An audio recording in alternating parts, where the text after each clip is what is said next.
Hello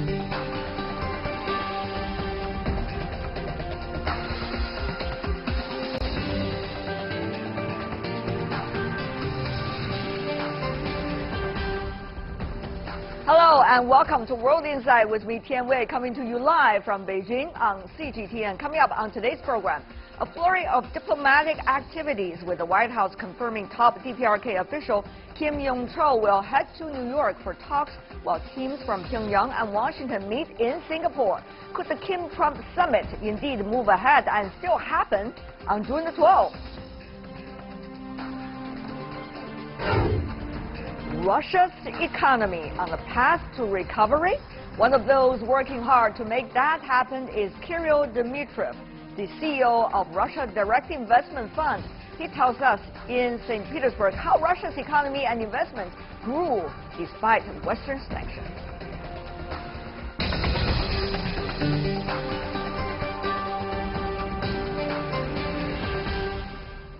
Let's begin today's program of World Insight with the latest on Korean Peninsula diplomacy.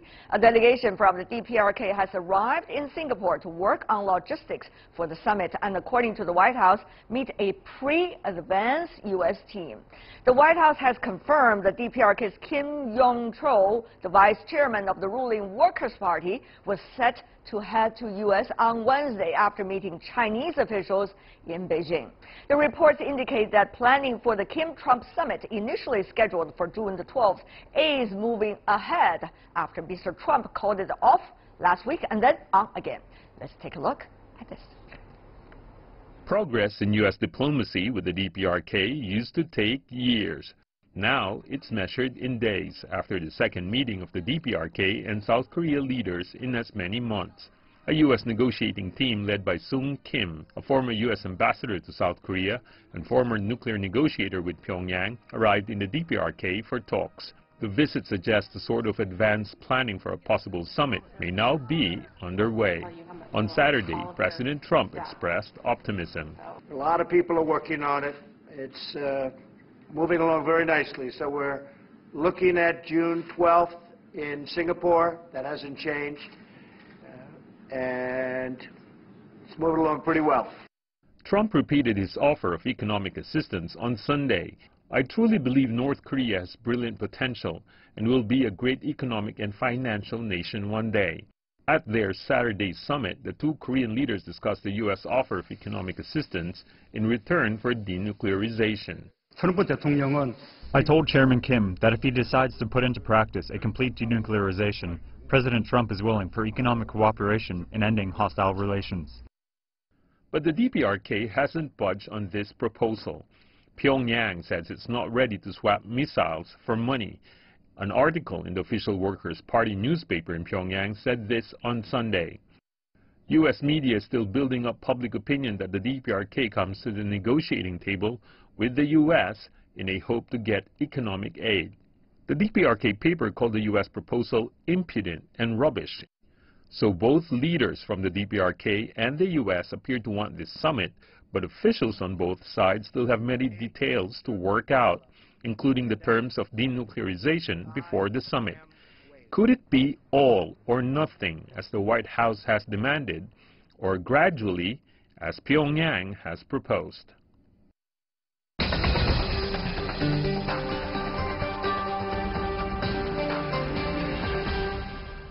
So the world is asking this question, the KimTrump Summit to be or not to be. So far, we seem to have the answer that is likely to go ahead. But whether or not, let's ask our experts. We have in our Beijing studio Zhao Tong, a fellow from Carnegie's Nuclear Policy Program based at Carnegie's Tsinghua Center for Global Policy. Good to see you again, Mr. Zhao, here in Beijing. In Medford, United States, we have Sun Young Lee, a Kim Koo Korea Foundation professor of Korean Studies at Fletcher School at Tufts University. Welcome, sir, to our program as well. Let me begin with you, Professor Lee. Tell me about your assessment now. The pre-advance team from the White House is going to Singapore, while DPRK has confirmed the deputy chair of the Workers' Party, the ruling party, is going to New York. So are we reading very positive signs from both sides? Well, President Trump's sudden snub through that unconventional, discourteous love letter last week, I'm sure came as a shock to Kim Jong-un. I am certain North Korea did not see that coming because there is no precedent for that by the United States putting pressure on North Korea and getting North Korea to chase after the U.S. It's always been the other way around. And North Korea showed thereafter its sincerity or its desire, eagerness to hold a summit meeting. So I think the summit will take place. It's more likely than not that it will take place. And there are political gains to be had by both sides, of course. The fact that Kim Young-chol, who is designated by the U.S., blacklisted by the U.S. and by South Korea, is making this long trans-Pacific trip to come to New York and perhaps even Washington, it's another example that North Korea's public outreach, its diplomatic outreach, it's really a very effective sanctions-busting ploy or strategy. This is the way North Korea comes to get the U.S. and much of the world to relax sanctions against the regime and to be accepted as a legitimate power. Professor Lee has been reading the playbook, so-called, of DPRK for years, and therefore he has giving his judgment. But from your perspective, Mr. Zhao, is this going to be different? I think that is the question to be asked, isn't it? Well, I think it's different. In what way? To what degree? You know, many people are saying North Korea seems very desperate to have this summit. They want this photo opportunity for Kim and Trump together. That will give North Korea tremendous gain by itself. But I think North Korea aims much further than simply a summit meeting. After acquiring a nuclear deterrent, now North Korea is making a strategic plan for its future foreign policy. It wants to build a good relationship with the United States. That's its strategic objective. It wants to balance between the two big powers, maintaining equally good relations. So I think North Korea is looking far, far, meaning China and United States. I think North Korea is looking far beyond a simple summit at Singapore. It wants this to be the start of a repaired relationship with the United States. And therefore we see Kim Jong-un sending the vice chairman of the Workers' Party to New York. That's the first high-level visit from North Korea to the United States in the last 18 years. So I think all those high-level signals from North Korea shows North Korea is committed to a much more important strategic objective than simply a meeting in early June. Then, if that question is answered in this way, it's only fair that we ask our American guests about whether there is another bigger plan from the U.S. side.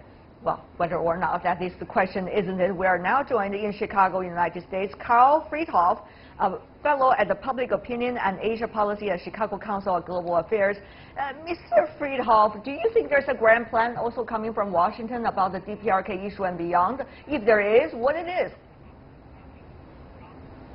Well, trying to analyze any grand plan coming out of the Trump administration is always going to be problematic.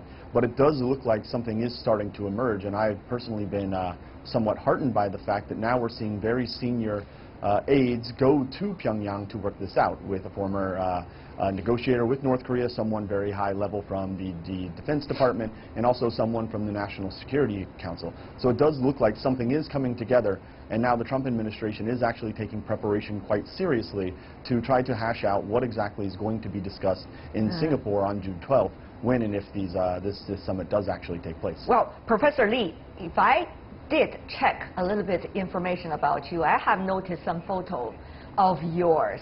During the Obama administration, you were invited into the White House, in fact, in the Oval Office, and talked to President Obama about the DPRK issue. One of those briefing President Obama. I did check that information, and therefore, probably this is a great occasion for you to help us understand what are some of the information that the President needs to be prepared, and how the plan for a meeting of this level is likely to be done. Who does it take to do this plan, and usually what are their roles? Well, the current ones, DPRK and the United States, sending toward each other, are they going to be up to the level, Professor Lee? A lot of questions, but you have to help us answer that. Well, due to the strategic, by virtue of the strategic location of the Korean Peninsula, there will always be other players to play an influential role in Korean affairs, meaning obviously China, but also Russia. Don't be surprised if Vladimir Putin just pops up, shows up in Pyongyang, as he did in July 2000, just 1 month after the first ever Inter-Korean Summit, to reassert himself and Russia's influence in the region. So Japan is also a factor. Japan could dramatically engage North Korea in normalization talks, as the two countries used to discuss these issues, with a tacit agreement that Japan would give North Korea $10 billion. That was in the 90s. Now North Korea would seek a lot more than that. So there could be more dramatic surprises coming our way. With respect to how prepared President Trump should be, first, don't underestimate North Korea. I know North Korean leaders have this bizarre image, and many people mock them, underestimate them. That never works to the other party's interest. Don't underestimate North Korea, and also be prepared if North Korea strikes a very hard bargain and makes some unreasonable demands, like the immediate withdrawal of U.S. troops from South Korea. I believe Kim Jong-un will not do that, take the opposite route, and thereby come across as very reasonable. But I think it is really impossible physically to get North Korea to dismantle all of its weapons of mass destruction programs within the next couple of years. So President Trump, whatever he signs on to, a joint statement or agreement, it will be politically very difficult for him to walk away from it, unlike the Iran deal, which was negotiated by his predecessor. So there's a lot on the table. There's a lot at stake for President Trump. He may be falling right into a trap. Well, talking about trap or not, we are already seeing some footages coming from DPRK earlier, the dismantling of the nuclear site. At least that's the footage they show to the outside world. Having said that, though, Mr. Friedhoff, Professor Lee did not answer my question directly, but I will ask that question to you once again about, from the U.S. side, who do you think is up to the job to brief the president? To what extent the president should be briefed? Some of the most critical issues from the U.S. side, what do you think are some of the most important points that U.S. has to guard eventually for a deal, if there is? Mr. Friedhoff. So the question for me becomes, who is willing to make the bigger jump? Is it a bigger jump for North Korea to give up its weapons, or is it a bigger jump for the United States to accept a North Korea that has some limited nuclear capability? Right now, we don't know who is going to do that. Of course, who is going to be in charge of the briefing? There are very good Asia hands that are now handling this, including the ambassador to the Philippines, Ambassador Sung Kim. He's been a long-time negotiator with them, and I hope that President Trump will listen to him and take him seriously. He's been a diplomat, including in South Korea, where he was also the ambassador. And these issues that are going to arise, of course, we all know about the denuclearization. We all know about the weapons of mass destruction, as Professor Lee mentioned. But one of the things that is going to come up is the idea of this peace treaty, or perhaps not a peace treaty, but a peace agreement, a peace regime. And if that is going to happen, one of the undiscussed things is what happens to the conventional weapons that are all along the DMZ. I think this is something that is an open door that needs to be pushed on. If North Korea is going to say that it is serious about striking some kind of peace agreement with South Korea specifically, then it needs to undertake a program that is going to pull off its artillery and rocket batteries back from the DMZ and take Seoul out from under the gun. That's going to be a very important step, but thus far no one is discussing it, as they continue to focus on arguably the more important issue of nuclear weapons and ICBMs. And yet, Mr. Zhao, if I could be frank here, a lot of things that Mr. Friedhoff have just mentioned are really interlinked with one another, with the nuclear issue of the DPRK.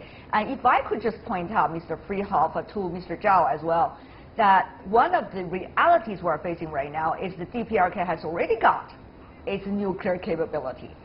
The only thing that we have not got is the U.S. plan to do it.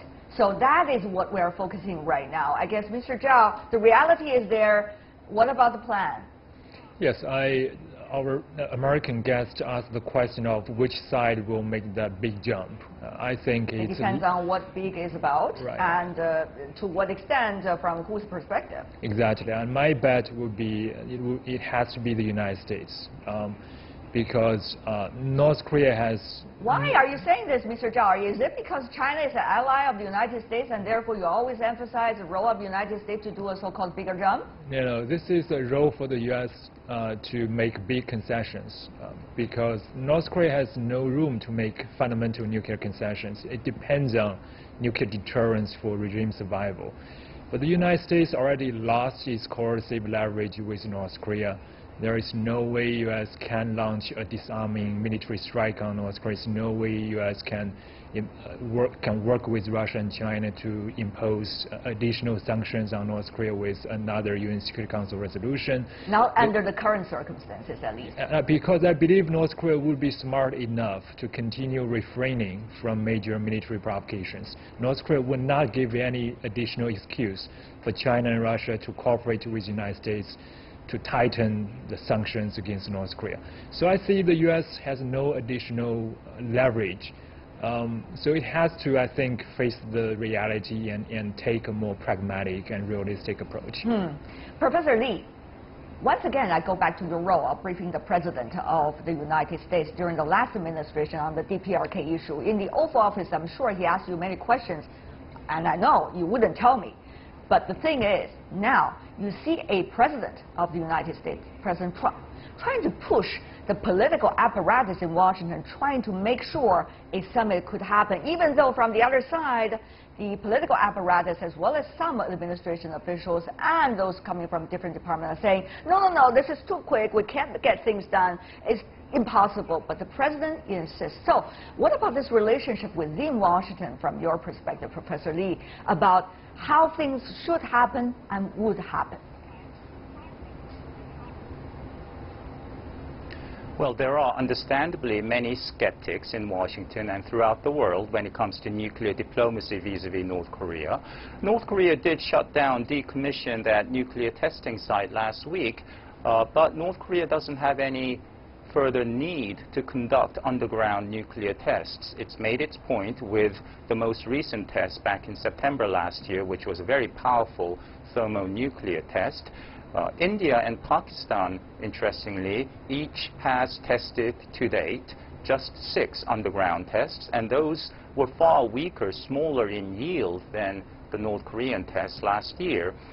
And the last time that either country did that was 20 years ago in May 1998. Right. My point is North Korea is very good at making basically meaningless gestures like decommissioning, shutting down an exhausted testing site that it Mr. Lee, really if I could, need. you are saying, Mr. Lee, if I jump in, you are saying that some of the administration officials and those coming from different departments and political apparatus in Washington are correct that the President should not go ahead with the summit with the DPRK. Is that what you're saying?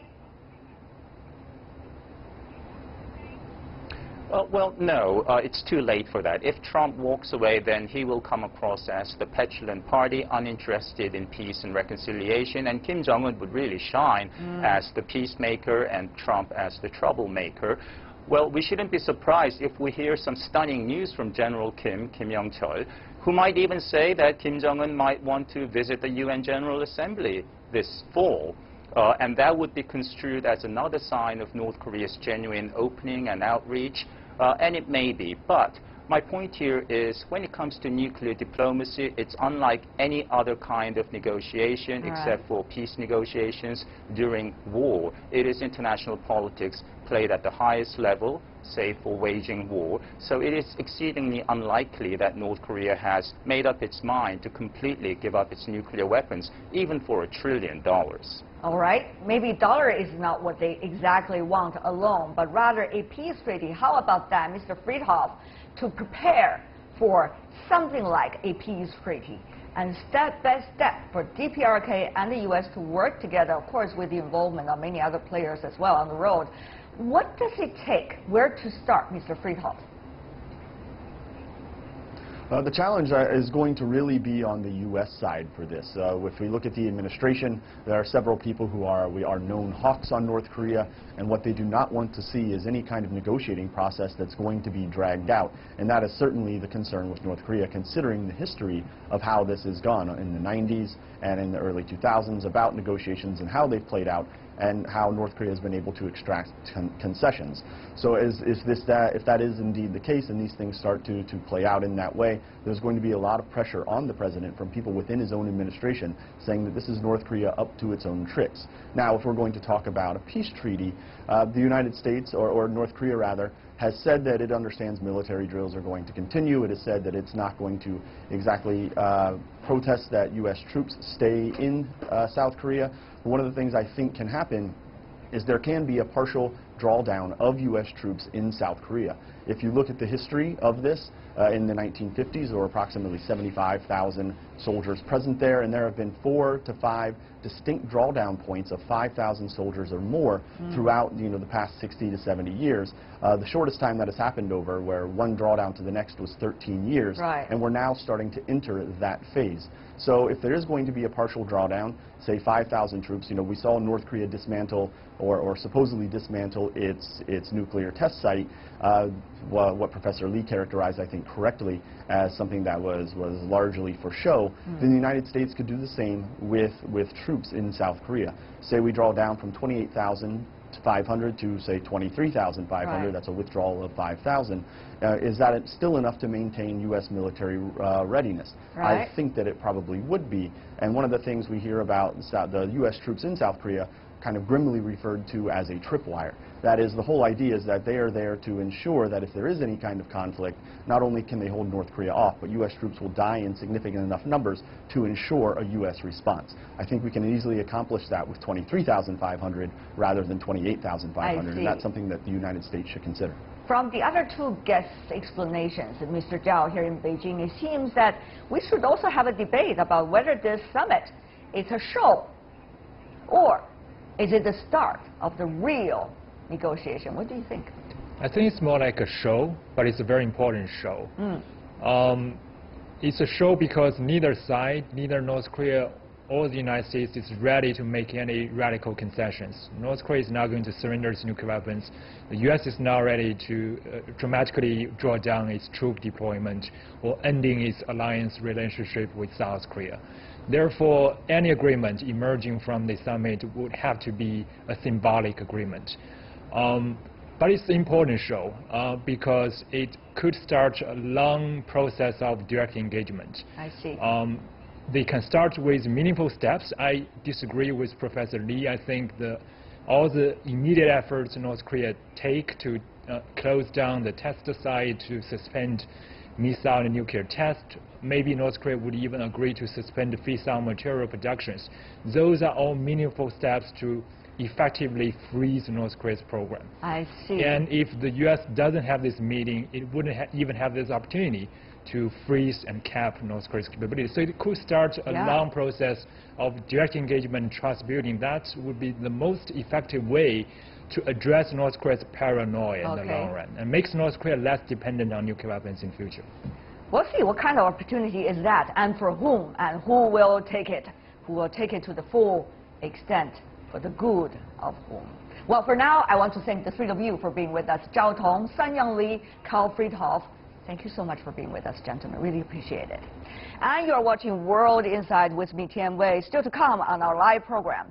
Slowly but surely, Russia's economy is on the road to recovery. That's what we have found out in St. Petersburg. One of those steering the nation toward growth is Kirill Dmitriev, the CEO of Russia Direct Investment Fund, or RDIF. He tells us how, right after this.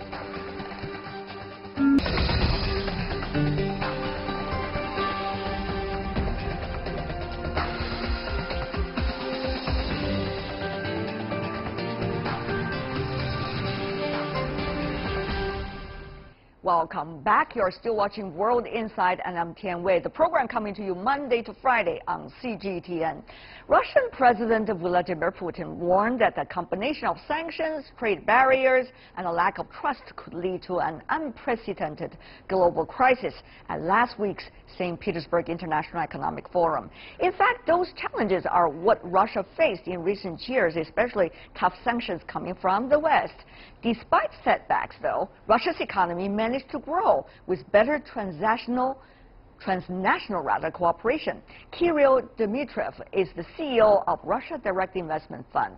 President Putin awarded him the Order of Alexander Nevsky for his contribution to international investment projects in behalf of Russia. His fund acts as a catalyst for working alongside global investors, including companies coming from U.S. allies such as Saudi Arabia and Japan. It also has many Chinese partners on the back of stronger economic ties. Let's listen to what Mr. Dmitriev had to say to us in St. Petersburg.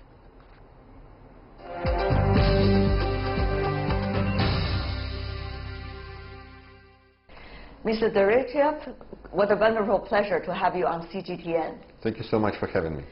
We have noticed over the years, particularly recent years, Russia has been developing close relationship with some of the unlikely partners. Japan, France, even Saudi Arabia, all of which U.S. allies. How does that work? Well, I think people understand that Russia is a very stable, consistent partner.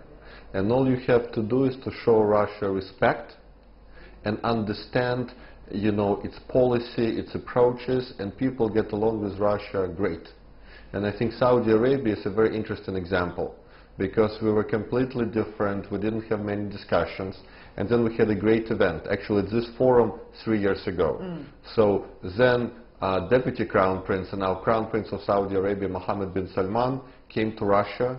He really saw beautiful St. Petersburg. He had a great meeting with President Putin, and they agreed to start restoring the relationship. Since then, we've done an oil deal. We had lots of investments, and really, we now have a very good, solid relationship with Saudi Arabia and Saudi Arabia people. But people really wonder whether those relationships are based on the current situation, which is sanctioned by the West against Russia. No, I think they're much broader. Our alliance with Saudi Arabia is much more strategic. We are two, you know, of the largest oil producers in the world. It's a strategic alliance. With Prime Minister Abe, we just had a great session, and it was about how we can connect Japanese technology to the Russian market. Of course, partnership with China is absolutely key for us. We want to be part of One Road, One Belt initiative. We want to work with China. It has nothing to do with the current, you know, relationship with the U.S. or tactical issues. It's much more strategic. Russia wants to be a good partner. Much more strategic, particular trade and economic ties. That seems to be part of your job description. But you have noticed over the years, it used to be trade and economic ties being the pillar of the bilateral relations. That's true for many partnerships.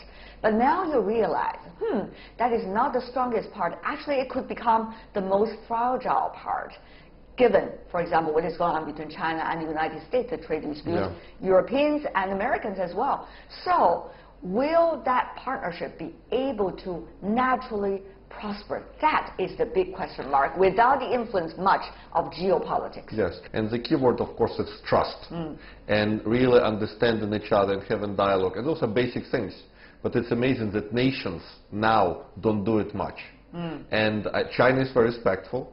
I think Japan is very respectful. Russia is respectful, and I think in that dialogue lots of things could come out. And it seems like a very sort of high-level discussion, but I think it's very relevant, because if one country like the U.S., you know, does lots of sanctions, does lots of things, it may be good tactically, even though I believe it's very bad tactically, but it definitely undermines belief in dollar. We have a big discussion about people wanting to do exchanges in their own currencies, and frankly, it really undermines dollar as a reserve currency.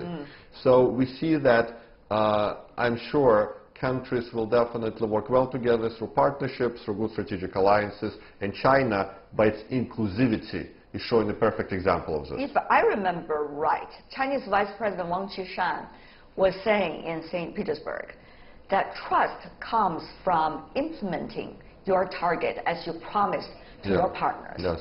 And that, I guess, is very crucial. A trust and respect does not just come from anywhere. It comes from one's own actions, and actions following the words. Lagarde, Ms. Lagarde, Managing Director of the IMF, also suggesting that political leaders these days, what they really need to do is to walk the talk. Some say Russia is also having some challenges in that regard. What do you think? Well, I think it's true that, you know, we have some targets and some are fulfilled, like macroeconomic targets, Russia has very strong macroeconomy, 5.1% unemployment, 2.5% inflation, etc. Other targets, such as diversifying away from oil, are sort of, we are pursuing them, we are going after them. But for example, in the ease of doing business, Russia moved up a lot in rankings. But again, we are also thinking about our own fund. And we have very specific metrics. One of those metrics is return. And we are producing 10 to 15% return annually in dollars for our partners every year for the last 6 years. You guys did very good job, I have to say, RDIF, and that's why your name has been repeatedly mentioned by many speakers, including at the plenary session by the president. But the question is about the oil deal, for example, and about future commitment by Russia to do infrastructure building. That's promised by the president for his term this time. And you said RDIF is going to support that cause. But the question is still the credibility issue. If people invest in Russia, they want to make sure the investment is not going in vain. Yeah, and that's why we have partnerships with 20 countries. We deployed 20 billion with them, and we got good return, and none of our partners lost money on the portfolio of their investments. And it's very difficult to keep this. We are very conservative in our approach. But again, now when people say theoretical questions, etc. about Russia, we just say, look at returns. Returns are much better than any indices of S&P 500, of other countries, etc. And that's our answer. So what we believe is important for Russia to do, if every organization like our fund, like state corporations, do their job, then at the end of the day, the whole performance will be much stronger, and President is going to drive it. And his agenda is to improve quality of Russian people, is to have more investments, and you see actually quite a bit of change. Lots of people in state companies are changing. President is more and more clear on need to have more investments, so Ministry of Finance will put more money into investments, and we see actually this transformation. It doesn't come overnight, but it's a very serious, important transformation, and China has been very successful in driving its transformation. And frankly, Russia has a lot to learn from China's experience, from China's growth, from China's infrastructure investment, and from China's technology commitment. Right. There is the possibility of setting up a specific fund, according to the president of Russia, for infrastructure building specifically. And people wonder what is going to be the relationship between that fund and yours. Infrastructure, you're already doing it. So how would investors make their choice? Yeah, I think first of all, our fund will also be expanded and may even also take this fund with us, etc. Or if that fund is going to be doing capital grants, money that doesn't have to be returned, then it can be separate.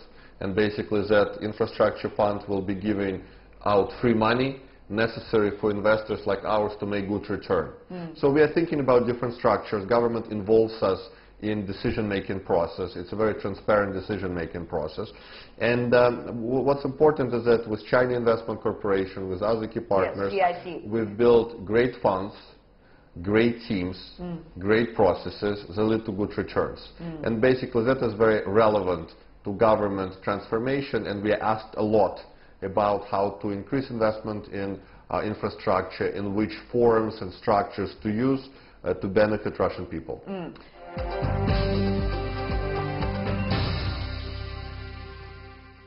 All right. And we understand over the past few years, when the so-called Western sanction put on Russia, your traveling schedule was still hectic. I don't know how you survived it, talking to your partners around the globe. But now, what is likely to be the way of doing the business? Because we see Russia survives and even thrives under sanctions, Western sanctions. Well, I'll give you very interesting statistics. It was published in a Saudi newspaper, Arab News, on the front page, that if you ask young people of the Arab world, who is their friend? 10% used to say it's Russia, now it's 24. Whereas in the US, 25 people thought US was their friend, and now it's 14. So in the Middle East, Russia became much more of a perceived friend of the Middle East than the US in 2 years. But of course, Syria could be an interesting issue in which the image of Russia can be, in a way, tricky. Well, yes and no, because Russia showed its consistency and commitment and stopped war in Syria, and now there is ceasefire. So it actually, showed that by consistent measures it accomplished certain goals. And again, I don't know all of the details, but all I can say is that the statistics of Russia's growing influence in the Middle East is there.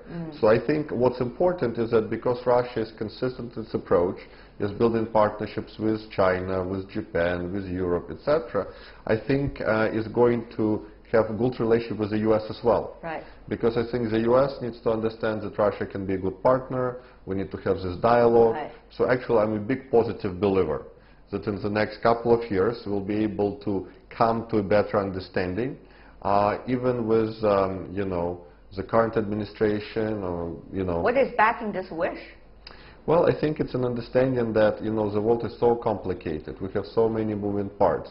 We have common threats like terrorism, etc. We really need to work together to solve those issues. And frankly, the amount of time we spent on negative issues is just not worth it. But it seems that your president, Mr. Putin, at the opening, rather at the plenary session of the St. Petersburg International Economic Forum, he was saying something else. He was complaining to Mr. Macron, the president of France, saying if the U.S. domestic political cycle is really driving the world to the extent that it is today, for example, whether WTO is still relevant, for example, unilateral sanctions will be the way to go, that is going to, in a way, threaten the future of the world. He's not as optimistic as you are at all. Yeah, no, and I think, his point, of course, is very valid.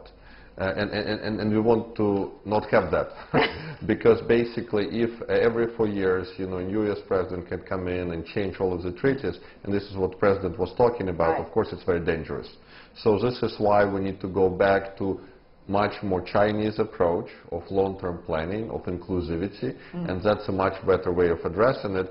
And again, we see it through Belt Road Initiative, we see it through much more inclusive approach, and people really appreciate it. And what we see, many people want actually to go use Chinese institutions, they want to have transactions in renminbi, they're actually interested in Chinese approach, so we hope that doesn't change. For the West, the question they always ask is, what is this nature of partnership between China and Russia? Probably you could help us to understand better. I mean, if you see China and the United States is having a trade dispute, even though some people could even use the exaggerated term trade war, you also see United States and Russia not necessarily on a great term. There are still sanctions unilaterally coming from one country to one another. So what exactly is the nature of relationship between China and Russia today? Is that sustainable? Well, I think there are many levels. First of all, we have great relation between our leadership, and this is based, I believe, on respect. And respect is very important because, when we look at a situation, we don't try to go and punish somebody. We go and try to understand what are the issues, how we can solve it, what is the way to address it, etc. And we believe it's by far better approach. If U.S. feels it's so strong, it can go and punish people left and right, frankly, it's not very sustainable. I believe what's very good about Russia-China relationship, it's based on mutual respect, it's based on dialogue, it's based on, if you don't agree on something, let's discuss why and find a compromise, and that's the way for the future. One of the most important questions I need to ask you is about the upcoming presidential visit of Russia to China, and later follow up by the summit of the SCO, Shanghai Cooperation Organization. I understand you are accompanying your president to China. What is going to be the mission for this time? Because the two leaders, China and Russia, meet pretty often, one could see. What is going to be the mission this time, particularly at a time when so much uncertainty around us? Yeah, well, of course, there are geopolitical issues and political issues because there are lots of conflicts in the world, including the Korean issue, the Iran issue, and I think there will be a dialogue on geopolitics, which is very important for stability. But there's definitely going to be a very strong dialogue on trade and investments. And investments is a big part. We have Russia-China Fund has been investing quite a bit, and we need more successful Russian-China projects. And we're building the first bridge between Russia and China, but literally maybe we have 30 projects right now that are going on Russia-China. We need to have 300. And I think the really big important question is how do you scale up the investment engagement? How do you actually get China to be much more of a invest in Russian infrastructure and other things like that? How? What is the solution, you think? Well, I think the solution is having success stories like we have with Russia-China Fund. I think it's having institutions such as RDIF to be a good local partner, and it's the macroeconomic stability that Russia provides and really understanding of that by Chinese investors. Shanghai Cooperation Organization, that's also where the president is going to do and also going to go for the summit. That also has a lot to do with trade and economic ties these days, beyond what used to be only security issues. So if I could ask you about the potential of that platform for Russia, what would you say? I think it's very important. And it's based on dialogue, it's based on inclusivity, it's based on working with different countries in the region. So I think that dialogue and importance has been growing. Lots of One Belt, One Road initiatives are also being discussed and that's Eurasian Economic Union integration. So it's a very good platform to discuss economic inclusivity in the region. You think the president will have a lot of proposals for his Chinese counterpart? Well, I think it's about Eurasia Union with One Belt, One Road initiatives. There will be a number of proposals. It's such a pleasure. Thank you so much for having me. At the St. Petersburg International Economic Forum. Thank you for your time. Thank you so much for taking your time. Thank you.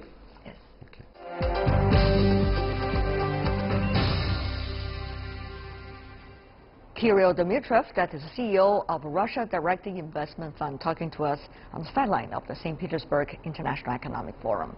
And that is all the time we have for today. If you'd like to see more, try to find us World Insight, CGTN, into your search engine, or check out our YouTube channel. You can also follow us on Twitter, Facebook, Sina Weibo, all different kinds of social platforms. So from me, Tian Wei, and everyone on the World Insight team, thanks for watching, and tune in again next time for insights across China and around the world.